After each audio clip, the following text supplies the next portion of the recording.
Poison girl thriller action story episode 19। बेबस लड़की। NPL pharma factory की अंधेरी गलियों में नताशा का अस्तित्व जैसे धुंधला हो गया था। वो पूरी तरह से छाया बन चुकी थी। हर आवाज, हर हलचल से बचते हुए फैक्ट्री की जर्जर दीवारों और मशीनों के बीच विलीन हो गई थी।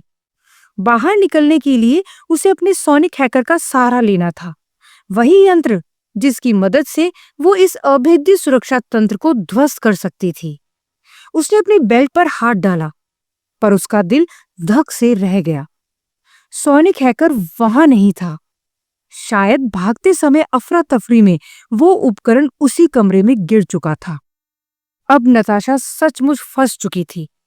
फैक्ट्री में जगह जगह लगे कैमरे, हर गलियारे में गश्त करते गार्ड्स और हर चेहरे पर सतर्कता। वो जानती थी कि जल्द ही उसे पकड़ लिया जाएगा। उसकी सांसें तेज हो रही थी, पर भीतर कहीं उसका संकल्प अब भी अटूट था। उसके दिमाग में अजय की याद कौन थी? वही अजय जिसने 1 साल पहले एनपीएल हाउस में उसे मौत के मुंह से खींच कर निकाला था। क्या मैं उसे फोन करूं? क्या वो फिर से मुझे बचा पाएगा? इसी उधेड़बुन में डूबी नताशा को अचानक किसी ने पीछे से थपथपाया। वो जैसे ही मुड़ी, उसके गाल पर एक करारा तमाचा पड़ा। उससे पहले कि वो संभल पाती, दूसरा तमाचा, फिर तीसरा और फिर चौथा। उसकी आंखों में गुस्से की ज्वाला भड़क उठी। उसने घूरकर सामने खड़े व्यक्ति को देखा। एक भारी भरकम आर्मर्ड सूट, हाथों में दस्ताने, सिर पर हेलमेट और पारदर्शी वाइजर। और उस वाइजर के पीछे था रंजीत सिंह। हाँ मूर्ख लड़की, उसकी आवाज में खौलता हुआ जहर था। नताशा के गाल लाल हो चुके थे, लेकिन उसकी आंखों में एक अलग ही आग सुलग उठी। अपने पिता के हत्यारे से आमना सामना होने की आग। रंजीत सिंह गुर्राया, तू कुछ नहीं जानती, तू बस एक मोहरा है। नताशा की आंखों में उलझन और गुस्से का मिला जुला भाव था। रंजीत ने उसके बालों को कसकर पकड़ लिया और उसे बेरहमी से घसीटने लगा। नताशा के सर में दर्द की लहर दौड़ गई, पर उससे भी बड़ा घाव था अपनी असहायता का। वो उसे एक लिफ्ट तक ले गया, नताशा को अंदर धक्का दिया और खुद भी लिफ्ट में भीतर आ गया। 10 गार्ड्स लिफ्ट में घुस गए, हथियारबंद, खामोश और भयावह। रंजीत ने बेसमेंट 4 का बटन दबाया। लिफ्ट की गूंजती आवाज, सिकुड़ती जाती दीवारें और बढ़ता तनाव हर पल नताशा का दम घूट रहा था। लिफ्ट रुकते ही दरवाजा खुला। रंजीत ने उसे फिर से बालों से खींचा और खींचते हुए उसे एक कमरे की ओर ले गया। वो 10 गार्ड्स भी पीछे पीछे आ रहे थे। रंजीत सिंह ने नताशा को कसकर चाटा लगाया और एक गार्ड की तरफ उसे धकेल दिया। उस गार्ड ने नताशा को कसकर पकड़ लिया था। रंजीत सिंह ने एक कोड एंटर किया और एक भारी दरवाजा धीरे धीरे खुल गया। रंजीत ने उस गार्ड को इशारा किया और उसने बड़ी बेरहमी से नताशा को उस कमरे के अंदर फेंक दिया। रंजीत सिंह खुद भी उस कमरे में आ गया और एक बटन दबाकर उसने दरवाजा बंद कर दिया। 10 गार्ड बाहर थे। कमरे में केवल रंजीत सिंह और नताशा थे। कमरे में अंधेरे के बीच चमकती स्क्रीनें, रहस्यमय पाइपलाइनें और गूंजती मशीनों का शोर था। ये वही कक्ष था, मुख्य मेन फ्रेम, रासायनिक प्रोसेसर और भयानक प्रयोगों की जन्मभूमि। रंजीत की आवाज गूंजी, देख इसे, ये है तेरे अस्तित्व की जड़ और ये है तेरा जनक। नताशा ने हैरानी से उसकी ओर देखा।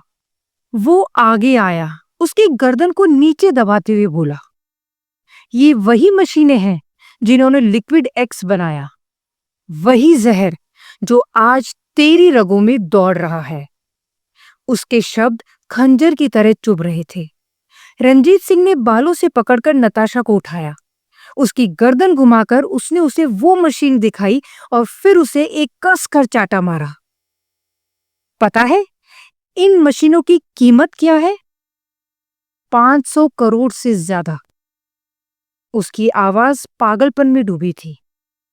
इतना खर्चा किया तुझे बनाने में और तूने मुझे धोखा देकर एनपीएल हाउस छोड़ दिया। नताशा की आंखें स्थिर थी। वो शांत थी, पर भीतर उसकी रगों में बदले की आग धधक रही थी। रंजीत ने अचानक उसे एक जोरदार घूंसा मारा। खून नताशा के होठों से रिसने लगा और रंजीत के दस्ताने पर फैल गया। वो हंसा। ऐसे ही मेरे भाई ने भी तुझे मुक्का मारा था और तेरे खून ने उसकी किस्मत सील कर दी थी। उसने एक और भीषण किक मारी। नताशा दूर जाकर गिरी। उसके मुंह से खून की उल्टी हुई। पॉइजन गर्ल, जिसका नाम सुनते ही दुश्मनों के हाथ कांपते थे, अब फर्श पर अधमरी पड़ी थी। वो एक योद्धा थी, लेकिन इस क्षण सिर्फ एक बेबस लड़की। रंजीत सिंह उसके पास आया, बालों से पकड़कर उसे ऊपर की ओर खींचा।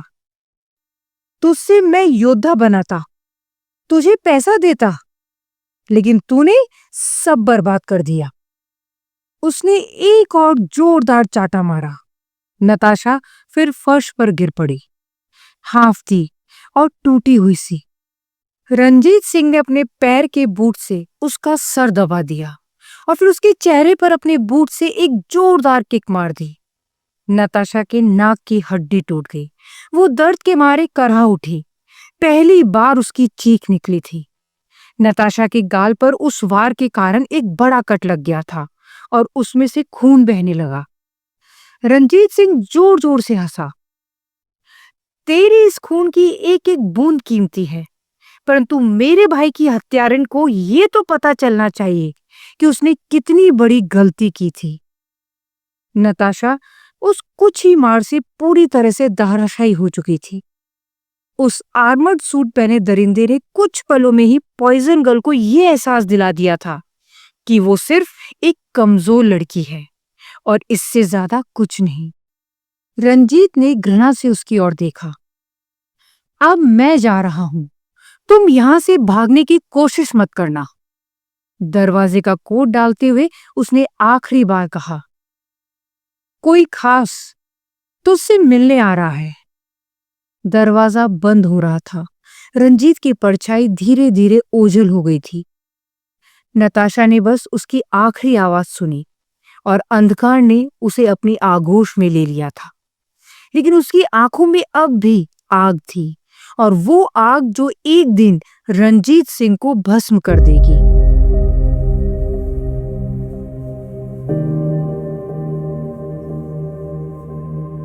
एसीपी अनिकेत के ऑफिस में एक भारी सन्नाटा पसरा हुआ था। दीवार पर लगी पुरानी घड़ी की टिक टिक माहौल को और भी तनावपूर्ण बना रही थी। सामने कुर्सी पर बैठा था इंस्पेक्टर विजय वर्मा। उसकी आंखों में गहरी थकान और पैनी दृढ़ता एक साथ झलक रही थी। अनिकेत ने गहरी सांस लेकर पूछा, क्या रिपोर्ट है विजय? विजय ने बिना कोई भूमिका बनाए कहा, सर, डॉक्टर जयपाल भाटिया ही इस पूरे मामले की जड़ है। अनिकेत चौंक गया। क्या कह रहे हो विजय? ये कैसे संभव है?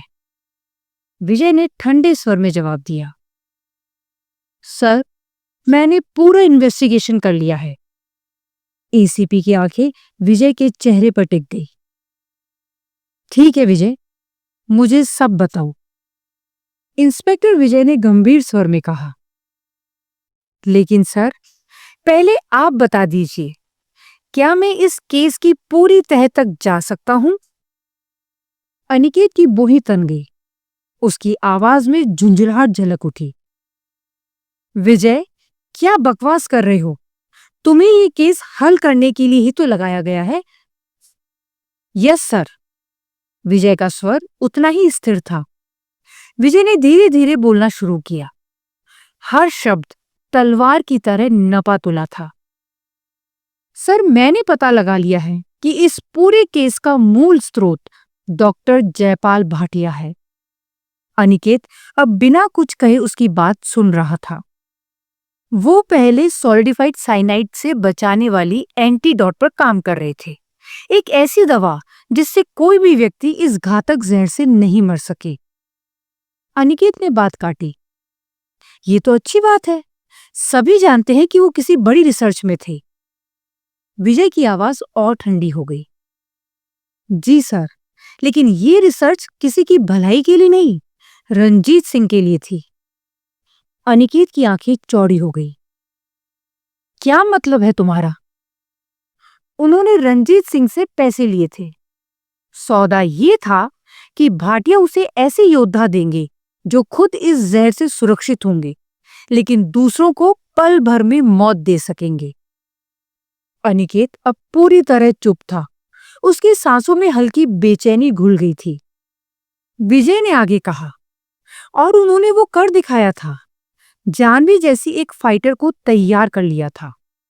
सुंदर लड़कियां सबसे घातक हथियार होती हैं, क्योंकि कोई भी उन पर शक नहीं करेगा और उनके नाखून ही मौत के औजार बन जाएंगे। अनिकेत ने धीरे से पूछा, लेकिन तुम्हें कैसे पता कि भाटिया रंजीत के लिए काम कर रहे थे? विजय ने हल्की मुस्कान दबाई। उस पर भी आता हूं सर। फिर उसकी आवाज और गंभीर हो गई। लेकिन एक बात अब भी समझ नहीं आती कि उन्होंने अपनी पत्नी को क्यों मार डाला। अनिकेत का सब्र टूट गया। क्या बकवास कर रहे हो विजय? इसका सबूत है तुम्हारे पास? विजय की आंखों में अजीब सी चमक थी।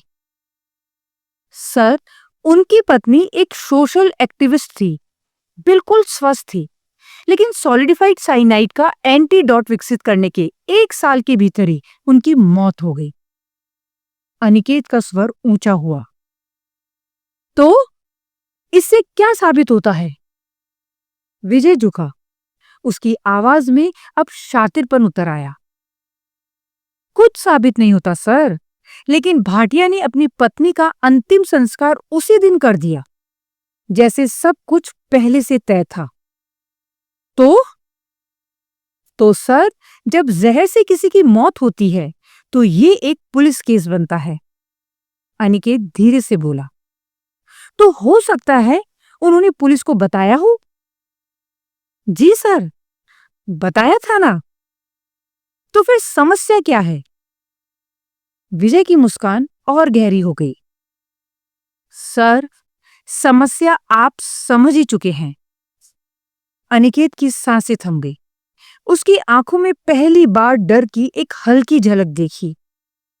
इंस्पेक्टर विजय कुछ ज्यादा ही शातिर था। कमरे में हवा भारी हो गई थी। ये केस अब सिर्फ एक जांच नहीं था, ये एक जाल था जो धीरे धीरे सभी को अपने घेरे में ले रहा था। और अब नताशा का क्या होगा? रंजीत सिंह ने उसे किस खास मेहमान के लिए छोड़ा था?